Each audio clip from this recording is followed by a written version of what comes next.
రాజ్కోట్ వేదికగా జరిగిన మూడో టీ20లో టీమిండియా ఓటమి పాలైంది. బ్యాటర్ల వైఫల్యంతో మోస్తారు లక్ష్యాన్ని కూడా ఛేదించలేకపోయింది. దీంతో మిస్టరీ స్పిన్నర్ వరుణ్ చక్రవర్తి కెరీర్ బెస్ట్ బౌలింగ్ ప్రదర్శన వృధా అయిపోయింది.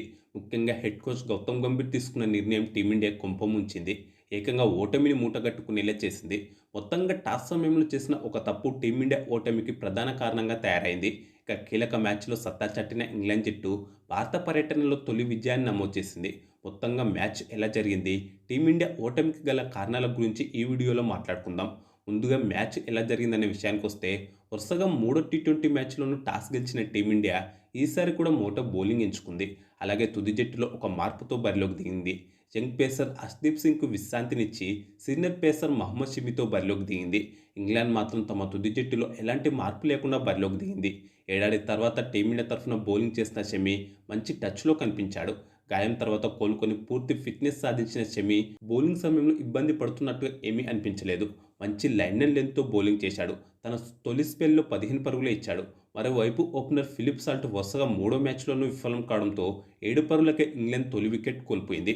7 బంతుల్లో 5 పరుగులు మాత్రమే చేసిన సాల్ట్ హార్దిక్ పాండ్యా వేసిన రెండో ఓవర్లో ఆఫ్ సైడ్ బాల్ను అభిషేక్ శర్మకు క్యాచ్ ఇచ్చాడు. దీంతో 7 పరుగులకే ఇంగ్లాండ్ తొలి వికెట్ కోల్పోయింది. ఇలాంటి సమయంలో కెప్టెన్ బట్లర్తో కలిసి మరో ఓపెనర్ డకెట్ చెలరేగాడు. షమి వేసిన మూడో ఓవర్ చివరి బంతికి ఎక్స్ట్రాడినరీ సిక్స్ బాదాడు. హార్దిక్ పాండ్యా వేసిన 4వ ఓవర్లో హ్యాట్రిక్ ఫోర్లు బాదాడు. వాషింగ్టన్ సుందర్ వేసిన 5వ ఓవర్లో 2 ఫోర్లు ఒక సిక్స్ బాదాడు. మొత్తంగా పవర్ ప్లేలో డకెట్ రెచ్చిపోయాడు. పవర్ ప్లేలో 18 బంతులు ఎదుర్కొని ఏకంగా 39 పరుగులు చేశాడు. పవర్ ప్లే ముగిసే సమయానికి ఇంగ్లీష్ జట్టు వికెట్ నష్టానికి 52 పరుగులు చేసింది. రవి బిష్ణోయ్ వేసిన 7వ ఓవర్లో రివర్స్ స్వీప్లో ఓ ఫోర్తో పాటు లాంగర్ మీదుగా ఓ సిక్స్ బాదాడు. దీంతో ఇద్దరి మధ్య భాగస్వామ్యం కూడా 50 పరుగులు దాటింది. మరింత ప్రమాదకరంగా మారుతున్న బట్లర్ డకెట్ భాగస్వామ్యాన్ని 9వ ఓవర్ చివరి బంతికి స్పిన్నర్ వరుణ్ చక్రవర్తి విడదీశాడు. ఒక్క ఫోరు ఒక్క సిక్స్తో 22 బంతుల్లో 24 పరుగులు చేసిన బట్లర్ వికెట్ కీపర్ శాంసన్కు క్యాచ్ చౌటాడు. రివర్స్ స్వీప్ ఆడడానికి ప్రయత్నించి దొరికిపోయాడు. రివ్యూలో బంతి బ్యాట్ను తాకినట్టుగా స్పైక్ కనిపించడంతో ఎంపైర్ అవుట్ ఇచ్చాడు. దీంతో 83 పరుగుల వద్ద ఇంగ్లాండ్ రెండో వికెట్ కోల్పోయింది. మొత్తంగా డకెట్ బట్లర్ కలిసి రెండో వికెట్కు 45 బంతుల్లో 76 పరుగులు జోడించారు. అనంతరం 26 బంతుల్లో డకెట్ హాఫ్ సెంచరీని పూర్తి చేసుకున్నాడు. డకెట్కి ఇది రెండో హాఫ్ సెంచరీ. అయితే హాఫ్ సెంచరీ చేసిన వెంటనే డకెట్ అవుట్ అయ్యాడు. 10వ ఓవర్ చివరి బంతికి భారీ షాట్కు ప్రయత్నించిన డకెట్ అభిషేక్ శర్మకు దొరికిపోయాడు. దీంతో 87 పరుగులకు ఇంగ్లాండ్ టాప్ 3 వికెట్ కోల్పోయింది. 7 ఫోర్లు 2 సిక్స్లతో 28 బంతుల్లో 51 పరుగులు చేశాడు డకెట్. అనంతరం హ్యారీ బ్రూక్, లివింగ్స్టోన్ కలిసి ఇంగ్లాండ్ స్కోర్ను 100 పరుగులు దాటించారు. స్పిన్ ఆడడంలో తన బలహీనతను మరోసారి బయటపెట్టిన బ్రూక్ 8 పరుగులు మాత్రమే చేసి రవి బిష్ణోయ్ వేసిన 13వ ఓవర్లో క్లీన్ బౌల్డ్ అయ్యాడు. అనంతరం స్పిన్నర్ వరుణ్ చక్రవర్తి చెలరేగాడు. వరుసగా వికెట్లు తీయడంతో ఇంగ్లాండ్ బ్యాటర్లు పెవిలియన్కు క్యూ కట్టారు. ఒకే ఓవర్లో 6 పరుగులు చేసిన జామీ స్మిత్తో పాటు జామీ ఓవర్టన్ను గోల్డెన్ డక్అవుట్ చేశాడు. వరుణ్ ఒకే ఓవర్లో 2 వికెట్లు పడగొట్టడంతో 115 పరుగులకే ఇంగ్లాండ్ 6 వికెట్లు కోల్పోయి కష్టాల్లో పడింది. ఒకానొక దశలో 83 పరుగులకు ఒకే వికెట్తో మంచి పొజిషన్లో కనిపించిన ఇంగ్లాండ్ మిడిల్ ఓవర్లలో భారత స్పిన్నర్ల దెబ్బకు వరుసగా వికెట్లు కోల్పోయింది. కాగా మొదటి 2 మ్యాచ్ల్లోనూ మిడిల్ ఓవర్లలోనే ఇంగ్లాండ్ కీలకమైన వికెట్లు కోల్పోయి కష్టాల్లో పడింది. కాగా 16వ ఓవర్లో మరోసారి చెలరేగిన వరుణ్ చక్రవర్తి ఈసారి కూడా ఒకే ఓవర్లో 2 వికెట్లు పడగొట్టాడు. 3 పరుగులు చేసిన బ్రైడెన్ కాస్తో పాటు జోఫ్రా ఆర్చర్ను డక్అవుట్ చేశాడు. ఈ క్రమంలో వరుణ్ చక్రవర్తి 5 వికెట్లను పూర్తి చేసుకున్నాడు. అంతర్జాతీయ టీ20లో 5 వికెట్లు తీయడం వరుణ్కి ఇది రెండోసారి. అయితే ఒకవైపు వికెట్లు పడుతున్నప్పటికీ లివింగ్స్టోన్ మాత్రం ఒంటరి పోరాటం చేశాడు. రవి బిష్ణోయ్ వేసిన 17వ ఓవర్లో 3 సిక్స్లు బాదాడు. ఈ క్రమంలో జట్టు స్కోర్ను 150 పరుగులకు చేరువగా తీసుకెళ్లాడు. ఈ క్రమంలోనే ఏకంగా 5 సిక్స్లు బాదాడు. అయితే 18వ ఓవర్ మొదటి బంతికి లివింగ్స్టోన్ను హార్దిక్ పాండ్యా పెవిలియన్ చేర్చాడు. 24 బంతుల్లో 5 సిక్స్లు ఒక ఫోర్తో 43 పరుగులు చేసిన లివింగ్స్టోన్ ధ్రువ్ జురెల్కు క్యాచ్ చౌటాడు. దీంతో 147 పరుగులకు ఇంగ్లాండ్ 9 వికెట్లు కోల్పోయింది. ఇక ఇంగ్లాండ్ ఆలౌట్ కావడం ఖాయమనుకున్న సమయంలో చివరి బ్యాటర్లు ఆదిల్ రషీద్, మార్క్ వుడ్ చివరి వికెట్కు అజేయంగా 24 పరుగులు జోడించారు. దీంతో నిర్ణీత 20 ఓవర్లలో ఇంగ్లాండ్ జట్టు 9 వికెట్ల నష్టానికి 171 పరుగులు చేసింది. చెరో 10 పరుగులు చేసిన ఆదిల్ రషీద్, మార్క్ వుడ్ నాటౌట్గా నిలిచారు. భారత బౌలర్లలో వరుణ్ చక్రవర్తి 24 పరుగులే ఇచ్చి 5 వికెట్లతో చెలరేగాడు. వరుణ్ టీ20 కెరీర్లో ఇవి రెండో అత్యుత్తమ గణాంకాలు. హార్దిక్ పాండ్యా 2 వికెట్లు పడగొట్టగా రవి బిష్ణోయ్, అక్షర్ పటేల్ చెరో వికెట్ తీశారు.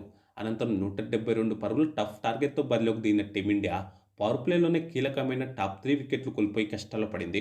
ఓపెనర్ సంజు శాంసన్ మూడో మ్యాచ్లోనూ విఫలమయ్యాడు. 3 పరుగులే చేసి జోఫ్రా ఆర్చర్ వేసిన 3వ ఓవర్లో అవుట్ అయ్యాడు. పరిస్థితి చూస్తుంటే శాంసన్‌లో మరోసారి నిలకడ లోపించినట్టుగా అనిపిస్తుంది. పైగా 3 మ్యాచ్‌ల్లోనూ ఆర్చర్ బౌలింగ్‌లోనే అవుట్ అయ్యాడు శాంసన్. ఇన్నింగ్స్‌ను ధాటిగా ప్రారంభించిన మరో ఓపెనర్ అభిషేక్ శర్మ 5 ఫోర్లతో 14 బంతుల్లో 24 పరుగులు చేసి బ్రైడన్ కాస్ బౌలింగ్‌లో అవుట్ అయ్యాడు.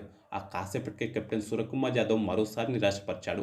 ఒక 4, ఒక 6తో 7 బంతుల్లో 14 పరుగులు చేసి మార్క్ వుడ్ బౌలింగ్‌లో అవుట్ అయ్యాడు. దీంతో సూర్య ఫెయిలవ ఫామ్ కొనసాగుతుంది. పవర్ ప్లే ముగిసే సమయానికి 3 వికెట్ల నష్టానికి 51 పరుగులు చేసింది టీమిండియా. ఒక 4, ఒక 6తో 14 బంతుల్లో 18 పరుగులు చేసిన తిలక్ వర్మను 8వ ఓవర్లో స్పిన్నర్ అదిల్ రషీద్ అద్భుత బంతితో క్లీన్ బౌల్డ్ చేశాడు. చక్కగా టర్న్ అయిన బంతికి బీట్ అయిన తిలక్ వర్మ వికెట్‌ను చేజార్చుకున్నాడు. దీంతో 68 పరుగులకే టాప్ 4 వికెట్లు కోల్పోయిన టీమిండియా కష్టాల్లో పడింది. 10 ఓవర్లు ముగిసే సమయానికి భారత జట్టు 4 వికెట్ల నష్టానికి 78 పరుగులు చేసింది. సెకండ్ ఇన్నింగ్స్‌లో పిచ్చెస్ బాగా స్లో అవడంతో మన బ్యాటర్లు రాణించలేకపోయారు. దీంతో టీమిండియా వరుసగా వికెట్లు కోల్పోవడంతో పాటు ధాటిగా పరుగులు చేయలేకపోయింది. స్లో పిచ్పై పరుగులు చేయలేకపోయిన వాషింగ్టన్ సుందర్ 15 బంతుల్లో 6 పరుగులు మాత్రమే చేసి జేమీ ఓవర్టన్ బౌలింగ్లో భారీ షాట్‌కు ప్రయత్నించి అవుట్ అయ్యాడు. దీంతో 12.1 ఓవర్లలో 85 పరుగులకు భారత జట్టు సగం వికెట్లు కోల్పోయింది. ఇలాంటి సమయంలో హార్దిక్ పాండ్యా, అక్షర్ పటేల్ కలిసి 6వ వికెట్‌కు 39 పరుగులు జోడించారు. కానీ ధాటిగా ఆడలేకపోయారు. 15 ఓవర్లు ముగిసే సమయానికి భారత జట్టు 100 పరుగులు మాత్రమే చేసింది. టీమిండియా గెలవాలంటే చివరి 5 ఓవర్లలో 72 పరుగులు అవసరమయ్యాయి. కానీ ఏ స్థితిలోనూ టీమిండియా గెలిచేలా కనిపించలేదు. మార్క్ వుడ్ వేసిన 17వ ఓవర్లో హార్దిక్ ఓ 6, అక్షర్ ఓ 4 బాదడంతో మొత్తంగా 14 పరుగులు వచ్చాయి. అయితే 16 బంతుల్లో 15 పరుగులు చేసిన అక్షర్ పటేల్ అర్చర్ వేసిన 18 ఓవర్లో భారీ షాట్‌కు ప్రయత్నించి అవుట్ అయ్యాడు. దీంతో 123 పరుగులకు టీమిండియా 6 వికెట్లు కోల్పోయింది. జేమీ ఓవర్టన్ వేసిన ఆ తర్వాతి ఓవర్లోనే ధాటిగా ఆడే క్రమంలో హార్దిక్ పాండ్యా కూడా అవుట్ అయ్యాడు. 35 బంతులు ఎదుర్కొని 2 సిక్స్‌లు, ఒక 4తో 40 పరుగులు చేశాడు. అదే ఓవర్ చివరి బంతికి 7 పరుగులు చేసిన షమి కూడా అవుట్ అయ్యాడు. చివరి ఓవర్లో 2 పరుగులు చేసిన ధ్రువ్ జురేల్ స్వీప్ షాట్ ఆడే క్రమంలో అవుట్ అయ్యాడు. దీంతో నిర్ణీత 20 ఓవర్లలో 9 వికెట్ల నష్టానికి 145 పరుగులు మాత్రమే చేసిన టీమిండియా 26 పరుగుల తేడాతో ఓటమి పాలైంది. టీమిండియా ఓటమితో వరుణ్ చక్రవర్తి అద్భుత బౌలింగ్ ప్రదర్శన వృధా అయింది. అయితే టీమిండియా ఓడినప్పటికీ అద్భుత ప్రదర్శనకు గాను వరుణ్ చక్రవర్తికి player of the match award దక్కింది. కీలకమైన మ్యాచ్లో సత్తా చాటిన ఇంగ్లాండ్ సిరీస్లో తొలి విజయాన్ని నమోదు చేసింది. ఇంగ్లాండ్ బౌలర్లలో జామీ ఓవర్టన్ 3 వికెట్లతో చెలరేగాడు. బ్రైడన్ కాస్, ఆర్చర్ రెండేసి వికెట్లు తీయగా మార్క్ వుడ్, అదిల్ రషీద్ తలా వికెట్ తీశారు. కాగా సెకండ్ ఇన్నింగ్స్లో పిచ్చు బ్యాటింగ్కు ఏమాత్రం సహకరించలేదు. పిచ్చు బాగా స్లో అయిపోయింది. అసలు ఇలాంటి పిచ్పై మన వాళ్ళు టాస్ గెలిచి ముందుగా ఫీల్డింగ్ ఎందుకు తీసుకున్నారో అర్థం కాలేదు. ఒక రకంగా చెప్పాలంటే పిచ్ను అంచనా వేయడంలో మన వాళ్ళు పూర్తిగా విఫలమయ్యారు. దీంతో ఈ విషయంలో మరోసారి హెడ్ కోచ్ గౌతమ్ గంభీర్ పనితీరుపై అనుమానాలు వ్యక్తమవుతున్నాయి. గంభీరే కాకుండా జట్టు మేనేజ్మెంట్ మొత్తం పిచ్ను అంచనా వేయడంలో విఫలమైంది. టాస్ గెలిచి ముందుగా ఫీల్డింగ్ చేయడం టీమిండియా కొంపముంచింది. టాస్ గెలిచి ముందుగా బ్యాటింగ్ చేసి ఉంటే ఫలితం మరోలా ఉండేది. అలాగే స్టార్ బ్యాటర్లు సూర్యకుమార్ యాదవ్, సంజు శాంసన్ వరుస వైఫల్యాలు కూడా టీమిండియాకు మైనస్గా మారాయి. మొత్తంగా ఈ మైనస్లతో ఈ మ్యాచ్లో టీమిండియా ఓడిపోయింది. ఇక ఈ విజయంతో సిరీస్లో భారత్ ఆధిక్యాన్ని ఇంగ్లాండ్ 2-1కి తగ్గించింది. రెండు జట్ల మధ్య కీలకమైన 4వ టీ20 మ్యాచ్ ఈ నెల 31న జరగనుంది. ఇక ఈ వీడియోకు ఒక లైక్ చేసి టీమిండియా ఓటమికి గల కారణం ఏంటని మీరు భావిస్తున్నారో కామెంట్స్ బాక్స్లో చెప్పండి. చివరగా ఇలాంటి మరిన్ని క్రికెట్ న్యూస్ కోసం మన ఛానల్ను తప్పకుండా సబ్స్క్రైబ్ చేసుకోండి.